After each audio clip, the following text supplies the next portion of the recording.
കോൺഗ്രസിൻ്റെയും UDFിൻ്റെയും നിസ്സഹരണം നമുക്കെല്ലാം അറിയുന്നതാണ്, മാധ്യമങ്ങൾ മുമ്പ് റിപ്പോർട്ട് ചെയ്തിട്ടുള്ളതുമാണ്. മുഖ്യമന്ത്രിയുടെ ദുരിതാശ്വാസ ഫണ്ടിലേക്ക് എല്ലാ ജീവനക്കാരും അതുപോലെ തന്നെ MLA-മാർ, MP-മാർ അവരെല്ലാം ഒരു മാസത്തെ ശമ്പളം മുഖ്യമന്ത്രിയുടെ ദുരിതാശ്വാസ ഫണ്ടിലേക്ക് നൽകണം എന്ന അഭ്യർത്ഥന വയനാട് MP ഉൾപ്പെടെ MLA-മാരുൾപ്പെടെ UDFകാരും അതുപോലെ തന്നെ മറ്റ് രാഷ്ട്രീയ പാർട്ടിയുടെ, പ്രതിപക്ഷ രാഷ്ട്രീയ പാർട്ടിയുടെ ആളുകളും അംഗീകരിച്ചില്ല.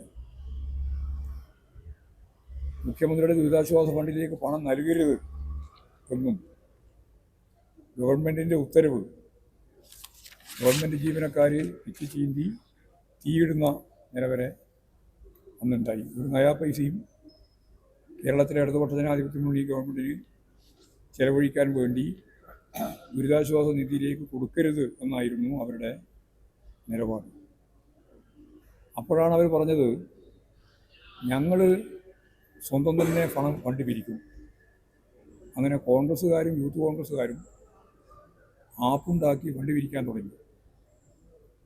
ഇപ്പോൾ ആപ്പുമില്ല, ഫണ്ടുമില്ല, പണവുമില്ല. എവിടെയാണ് ഈ പണമൊക്കെ പോയത് എന്ന് അവർക്ക് പറയാനും സാധിക്കുന്നു.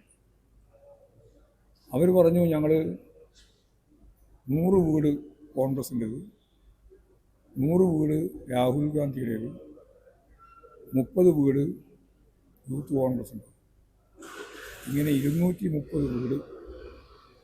പിന്നെ കർണാടക ഗവൺമെൻറ്റിനെ സംബന്ധിച്ച് അവർ പറഞ്ഞിട്ടുണ്ട്. ഗവൺമെൻറ്റിൻ്റെ കാര്യം നമ്മൾ നോക്കേണ്ട കാര്യം. VD സതീശൻ ഇപ്പോൾ ജാതിയായിട്ട് വരികയാണ്, വയനാട്ടിലേക്കും വരും. ഞങ്ങൾക്ക് പറയാനുള്ളത്, നിങ്ങൾ ഈ പറഞ്ഞ ആളെ പറ്റിക്കാൻ വേണ്ടി എവിടെ വീട്? ഗവൺമെൻറ് പ്രോജക്റ്റ് പൂർത്തിയായി വരികയാണ്, അത് ഉദ്ഘാടനത്തിൻ്റെ വക്കിൽ നിൽക്കുകയാണ്. അപ്പോൾ നിങ്ങൾ ആകെ ഒരു 3 ഏക്കർ സ്ഥലമാണ് വാങ്ങിയത്.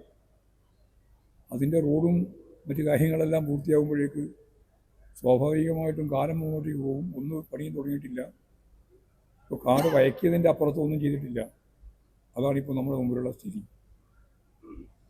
യൂത്ത് കോൺഗ്രസ്സുകാർ വലിയ രീതിയിൽ ഫണ്ട് പിരിച്ചു എന്നാണ് പറഞ്ഞത്. DYFIക്കാർ ഫണ്ട് പിരിവിനേക്കാൾ വിവിധ രീതിയിലുള്ള കായികാധ്വാനം ഉൾപ്പെടെ നടത്തി അതിൽ നിന്ന് സ്വരൂപിച്ച പണം കേരളത്തിൻ്റെ ചരിത്രത്തിൽ തന്നെ വളരെ പ്രധാനപ്പെട്ട ഒരു സംഭവമായിരുന്നു അത്. അവർ 20 കോടി റുപ്യ ഇതിനകം തന്നെ നൽകി ഗവൺമെൻറ്റിന്. എന്നാൽ ഈ യൂത്ത് കോൺഗ്രസ്സുകാർ പിരിച്ച പണം എത്രയാണ് എന്നുള്ളതിനെപ്പറ്റി ചോദിച്ചപ്പോൾ അവസാനം 1 കോടി റുപ്യ പിരിച്ചു എന്നാണ്. ആ 1 കോടി റുപ്യ KPCC കൊടുത്തു എന്നാണ്. പക്ഷേ KPCCയും യൂത്ത് കോൺഗ്രസും വീടുണ്ടാക്കാൻ തുടങ്ങിയിട്ടില്ല എന്നുള്ള കാര്യം വളരെ ഗൗരവമുള്ള പ്രശ്നമായിട്ട് തന്നെയാണ് ജനങ്ങൾ കാണുന്നത്. അത് യഥാർത്ഥത്തിൽ ഈ ജനങ്ങളോട് ചെയ്ത ഏറ്റവും വലിയ ക്രൂരതയാണ്. ഗവൺമെൻറ്റിന് ഫണ്ട് കൊടുക്കാൻ പാടില്ല എന്നും ഞങ്ങൾ തന്നെ ഫണ്ട് പിരിച്ച് വീടുണ്ടാക്കി കൊടുക്കുമെന്നും പരസ്യമായി പ്രഖ്യാപിച്ച് ഫണ്ടും പിരിച്ച് അതിൻ്റെ തുക എത്രയാണെന്നോ എത്ര വീടാണ് ഉണ്ടാക്കി കൊടുക്കാൻ പോകുന്നത് എന്നുള്ളതോ നേരത്തെ പറഞ്ഞ 230ൻ്റെ ഒരു കൊട്ടക്കണക്ക് പറഞ്ഞു എന്നല്ലാതെ കൃത്യതയോടുകൂടി ഒരു കാര്യവും പറയാൻ അവർക്ക് സാധിക്കുന്നില്ല എന്നുള്ളതാണ്. അപ്പോൾ സ്വാഭാവികമായിട്ട് അവരുടെ ഈ ദുരന്തത്തിൻ്റെ ഭാഗമായിട്ടുള്ള പുനരധിവാസ പ്രവർത്തനം വിഭാഗീയമായ രീതിയിൽ കൊണ്ടുപോയി ഞങ്ങൾ ഒറ്റക്ക് ഫണ്ട് പിരിക്കുമെന്ന് പറഞ്ഞ് ഫണ്ടും പിരിച്ച് അത് ജോയിൻ്റ് അക്കൗണ്ടിൽ നിക്ഷേപിക്കുമെന്ന് പറഞ്ഞിട്ട് ഒരു ജോയിൻ്റ് അക്കൗണ്ടിൽ നിക്ഷേപിച്ചിട്ടില്ല. ഇപ്പോൾ അവസാനം ഞാൻ നേരത്തെ പറഞ്ഞ പോലെ വളരെ ചുരുക്കം സ്ഥലം മാത്രം വാങ്ങി എന്ന് പറയുന്നതിൻ്റെ അപ്പുറത്ത് വീടിൻ്റെ ഒരു പണിയും അവരാരംഭിച്ചിട്ടില്ല എന്നുള്ള സ്ഥിതി വളരെ ഗൗരവമുള്ള പ്രശ്നമാണ് എന്ന കാര്യം ചൂണ്ടിക്കാണിക്കാനാണ് ഞാൻ ശ്രമിക്കുന്നത്.